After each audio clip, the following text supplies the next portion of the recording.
l'exécution de l'action principale. Le plan prévoyait l'infiltration de plusieurs groupes terroristes. Le premier groupe, chargé de mener l'action principale à partir du 29 août 2024, était composé de 150 terroristes venus du centre-est. Ils devraient se diriger vers la zone de Sapui, puis remonter sur Ouagadougou en vue de prendre le palais présidentiel à Koulouba. Le deuxième groupe devrait attaquer la base de drones militaires pour empêcher toute riposte de nos forces. Le troisième groupe, venu du territoire ivoirien, avait pour objectif de mener des attaques dans la zone de Mangodara pour disperser nos forces combattantes. D'autres groupes devraient cibler l'aéroport pour bloquer tout renfort extérieur, notamment la pose de tout aéronef ami. Durant ces investigations, nos services de renseignement ont été alertés de l'arrestation de 2 individus suspects sans papier d'identité à un poste de contrôle à l'entrée de la ville de Niamey le 29 août 2024. Après des auditions rigoureuses, ils ont révélé être accompagnés d'un certain Akouchi qui avait déjà passé le 10 postes de contrôle. Ce dernier a été arrêté plus tard, le lendemain, le 30 août 2024, à la gare Rimbo, à Niamey, alors qu'il tentait de s'échapper. Des vérifications d'identité faites, il s'est avéré que le dénommé Akouchi n'est rien d'autre que le commandant Ahmed Kinda, précédemment chef de corps des forces spéciales. Censé normalement être en stage au Maroc, il s'est révélé être le chef des opérations de toutes ces attaques tristement planifiées. Les 2 individus suspects se sont révélés être en réalité 2 chefs terroristes, nommés Ousmane Abdoulaye et Amadou Idrissa. Toutes ces arrestations ont permis de dénouer une grande partie du complot et de mieux comprendre les manœuvres visant à déstabiliser notre nation. Ils ont été transférés plus tard au Burkina Faso. Une opération spéciale antiterroriste a été dès lors immédiatement lancée en lien avec ces projets de déstabilisation. Les premières investigations ont révélé que ce complot était orchestré par des ressortissants burkinabés résidant à l'étranger, dont M. Aziz Diallo, ancien maire et député de Dori, travaillant actuellement en Centrafrique au compte d'un organisme international. Il est l'un des cerveaux présumés de cette conspiration. Sous le nom de code Ahmed le Centro, il est en contact avec un groupe terroriste de l'État islamique au Grand Sahara, EUGS, à travers un de ses oncles installé dans la ville de Dori. 2. M. Ousmane Moumouni Raouni Diallo, oncle de M. Aziz Diallo, ancien combattant de l'EUGS, ancien coordinateur des négociations avec le groupe terroriste sous l'ancien président Damiba. 3. M. Aziz Dabo, ex-agent de l'Agence nationale de renseignement ANR, en fuite, connu sous le nom de code Lionel. 4. M. Abdoulaye Bari, connu sous le nom de code Le Voyageur. Il est le lien entre les puissances occidentales, les terroristes et la partie militaire. 5. Un certain Serge Maturin, journaliste nigérien d'origine ivoirienne, représentant Le Voyageur au Niger. Il a hébergé le commandant Ahmed Kinda la nuit du 29 août 2024 pour lui permettre de s'échapper et devrait faciliter également l'infiltration de tout le commando à l'est du Burkina Faso. M. Abdoulaye Bari lui avait demandé de garder par devers lui 4 téléphones satellitaires de marque Touraya destinés aux opérations funestes. 6. M. Djibril Yipene Bassolé, ancien ministre des Affaires étrangères du Burkina Faso. 7. M. Newton Ahmed Bari, ancien président de la CENI. 8. M. Alpha Bari, ancien ministre des Affaires étrangères du Burkina Faso. 9. Le commandant François Zungrana, alias César. 10. Le commandant Herman Zongo, qui renseignait sur les positions des vecteurs aériens et des mouvements de l'armée. 11. le commandant Joanny Compore, ancien directeur général de la SONABI, qui recherchait des drones kamikazes. 12. Le colonel Zala, travaillant dans le système des Nations Unies en Centrafrique. 13. Le lieutenant-colonel Paul-Henri Sandaogo Damiba, alias le Patriarche, qui dirige le volet militaire de ce complot. 14. Le lieutenant-colonel D. Romeo Woba, alias Rodriguez, qui est le chef du centre des opérations à Accra. 15.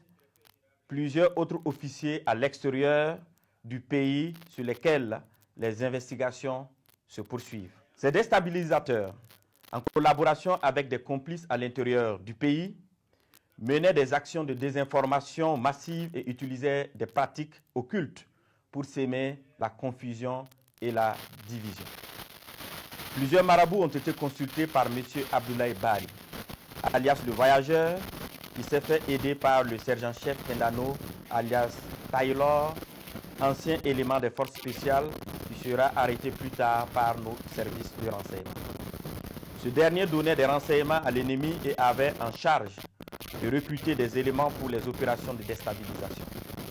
Il a en outre pris contact avec son père, marabout très connu dans la zone de Bogandé, afin qu'il travaille à ce que les infiltrations des terroristes se passent très bien. Suite à l'arrestation du commandant Ahmed Kinda, alias Akoshi, et des 2 chefs terroristes, il avait été convenu dans un premier temps de ne pas divulguer l'information pour permettre ainsi nos services de découvrir toute l'étendue du réseau. Les communications interceptées ont révélé l'implication de plusieurs opérateurs économiques dans le complot. Des enregistrements de ces communications seront bientôt diffusés au public dans les prochains jours. D'autres leaders de la société civile participant aux échanges via un groupe WhatsApp dénommé IB Dégage sont également impliqués dans cette vaste entreprise. La plupart des réunions de planification se menaient au Ghana, dans le quartier Ashkimota, à l'hôtel Jidi Lodge à Accra. Certaines autres réunions se menaient à Tamale, en présence de M. Abdoulaye Bari, alias le voyageur, et du lieutenant-colonel D. Romeo Woba, alias Rodriguez. Dans un second temps, il avait été convenu que le commandant Ahmed Kinda, alias Akoshi, le sergent-chef Tendano, alias Taylor, et les 2 chefs terroristes, accompagnés de l'une de nos équipes, montrent le site de stockage de leurs équipements et de leurs matériels divers. Ce lieu, sous la garde des terroristes à la solde du commandant, a été localisé non loin de la ville de Tenkodo. Une fois sur place, ceux-ci ont tenté de s'échapper, mais des échanges de tirs sont suivis, au cours desquels ils ont été neutralisés en sus de plusieurs autres terroristes. Les autres déstabilisateurs, loin d'abandonner leur funeste entreprise, ont décidé de peaufiner un nouveau plan lors d'une réunion qui doit se tenir normalement au Nigeria le 27 septembre 2024. Il s'agira pour eux de recruter de nouveaux terroristes, en sus de recruter 500 mercenaires en provenance d'un pays européen pour des attaques à grande échelle à Ouagadougou visant à semer la terreur. Toujours dans leurs prévisions, ils ont décidé de tuer tous ceux qui s'opposeraient à leur action en faisant référence aux populations dans le cas où elles se révolteraient. Ainsi, pour préserver leurs familles et leurs proches de toutes les représailles des populations contre eux, ils ont décidé que chacun d'eux exfiltre sa famille et ses proches avant le début de leur opération. Grâce aux informations recueillies, nous avons pu identifier les participants prévus à cette réunion de coordination à venir au Nigeria, parmi lesquels devraient figurer 1. Le commandant Ahmed Kinda, alias Akoshi. 2. M. Abdoulaye Bari, alias le voyageur. 3. L'ancien DG adjoint de l'ANR, radié des cadres des forces armées nationales, M. Ouedraogo Sekou. Le lieutenant-colonel D. Romeo Woba, alias Rodriguez, ainsi que des personnes issues de ce pays frère qu'est le Nigeria, qui sont impliqués dans cette sinistre entreprise. Tous devraient faire jonction avec M. Gibril Yipene Bassolé et certains éléments des services de renseignement occidentaux. Fort de ces informations avérées et au regard de la gravité extrême de ces actes, il a été décidé de maintenir l'opération spéciale afin de neutraliser toute personne qui tenterait de semer le chaos dans notre pays. Des instructions fermes ont été données pour rétrocéder au service de renseignement burkinabé l'ensemble des dossiers initialement judiciarisés afin de reprendre les auditions. À l'endroit des familles et des proches de ces terroristes, il leur est conseillé de les dénoncer, de les dissuader de poursuivre dans cette voie destructrice et de se départir formellement de toute action subversive. À l'endroit des familles et proches de ces terroristes, il leur est conseillé de les dénoncer, de les dissuader de poursuivre dans cette voie destructrice et de se départir formellement de toute action subversive. La récréation est terminée. Je répète, la récréation est terminée. Voilà, Madame, Monsieur, c'est tout pour cette édition spéciale sur la déclaration du ministre de la Sécurité, Mahamadou Sana. Nous vous réitérons nos excuses pour les difficultés de diffusion survenues antérieurement. Merci pour l'écoute et de votre fidélité à la RTB. Bonsoir. La team, on vient d'écouter ici un discours d'une haute importance pour comprendre les événements qui se déroulent actuellement au Burkina Faso. Vous avez écouté ici le vaste complot qui est contre la sûreté de l'État du Burkina Faso.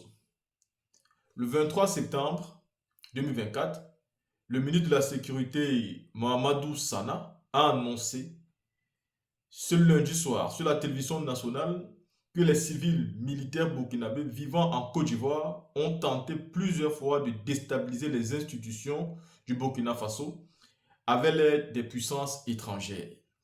Et nous pouvons décompter le nombre de civils militaires qui ont trouvé refuge en Côte d'Ivoire, à l'instar de Damiba, que je pensais qu'il était jusqu'ici au Togo, mais je doute très fort qu'il soit hébergé par le président Faure Gnassingbé, parce que avec ce qu'il fait, et vu la position de Faure Gnassingbé aujourd'hui, dans les problèmes où sont aussi les pays du Sahel, je doute fort que Damiba soit encore là-bas. Par contre, il peut bien être en Côte d'Ivoire et protégé par Alassane Dramane Ouattara, vu que c'est lui qui veut déstabiliser, en sachant que Faure Gnassingbé, il est quand même, je peux dire, il est un peu impartial. On ne peut pas aujourd'hui dire qu'il n'est pour rien, mais il est quand même un peu impartial. Il a ses propres problèmes dans son pays, mais il n'entre pas dans le problème des pays pour aller imposer de nouveaux dirigeants comme Alassane Dramane Ouattara. Donc Damiba aussi doit aujourd'hui vivre en Côte d'Ivoire sous la protection d'Alassane Dramane Ouattara. C'est quelque chose qui est probable. Selon le ministre Mahamadou Sana, dernièrement, les individus se sont payés des services de plusieurs groupes terroristes qui, après avoir massacré des populations à Barzalogo, le 24 août 2024, se préparaient à attaquer la présidence de Goulouba, le site de drone, l'aéroport et Ouagadougou. Les forces combattantes en position à Manbodara, à partir de la Côte d'Ivoire, agence des informations du Burkina Faso qui nous a donné toutes ces informations. Si vous pouvez partir sur leur page, vous allez vous-même découvrir. Et si vous avez écouté vous-même l'intégralité de la vidéo du ministre de la Sécurité, Mahamadou Sana, dont la team, on peut comprendre ici, je l'ai déjà dit, entre les attaques qui se vivent aujourd'hui au Burkina, au Mali ou bien au Niger, sont vraiment des attaques qui ont été, c'est-à-dire nuitamment préparées avec les forces extérieures pour déstabiliser ces pays-là. Il ne faut pas croire que quand ils ont décidé de se retirer et de ne plus faire la guerre au Niger, ça veut dire pour eux qu'ils vont vraiment laisser tomber. Ils ne vont pas laisser tomber. De manière officielle, ils ont laissé tomber. Mais de manière officieuse, ça continue. Et c'est une suite logique. Quand vous avez des citoyens comme Damiba, qui lui a fait le coup d'État à Compaoré, Compaoré a dit « je ne vais pas verser le sang de mes citoyens », il est quitté. Lui, on lui fait le coup d'État, il veut verser le sang de ses citoyens. Ce n'est même pas qu'il veut, il verse le sang de ses citoyens pour essayer de revenir aux affaires. Mais on ne sait pas revenir aux affaires de cette manière, monsieur Damiba. Pour revenir aux affaires, il faut le faire d'une manière plus différente, d'une manière, c'est-à-dire, il faut participer au changement. Parce qu'il faut d'abord finir avec les terroristes au Burkina Faso, réorganiser le pays, organiser les élections transparentes, où les élections, le président sortira parce qu'il a été élu par le peuple, et que c'est la Cour constitutionnelle, ou alors le Conseil constitutionnel, ou alors, je ne sais pas, la commission électorale indépendante, tout dépendra de qui décide au Burkina Faso. C'est eux seuls qui auront la légitimité de dire celui qui est président ou pas. Mais ici, aujourd'hui, Damiba n'a plus envie d'attendre. Comme il a déjà fait un coup d'État qui a marché, il veut faire un autre coup d'État et pourtant il sait très bien que le peuple burkinabé aujourd'hui, et même pas seulement au Burkina, le peuple africain en général, le Burkina en particulier, voit à M. Ibrahim Traoré l'espoir, au vu de sa jeunesse, de sa détermination, de son caractère, mais aussi de ses valeurs. Et donc, ces présidents-là, Ibrahim Traoré, Assimi Goïta et comment il s'appelle, Abdourahmane Tchani, sont pour nous des hommes politiques qui doivent être protégés, même s'il faut verser le sang. Et tout ce que vous allez essayer de faire à ces dirigeants panafricains ne va pas fonctionner en Afrique. Ça ne va pas fonctionner. Il ne s'agit pas seulement aujourd'hui d'avoir des dirigeants pour ces pays-là, il s'agit d'avoir des dirigeants pour toute l'Afrique. Et nous sommes tous avec eux, d'une manière ou d'une autre. Donc là, si vous venez essayer d'avoir des informations précises, le président Ibrahim Traoré, à travers de son ministre, vient de dire que la création est terminée. Donc le Burkina va frapper fort. Et j'ai appris dernièrement que tous les diplomates burkinabés ont été rappelés au Burkina Faso. Donc nous attendons d'avoir de plus en plus d'informations sur ce sujet pour revenir faire une vidéo là-dessus.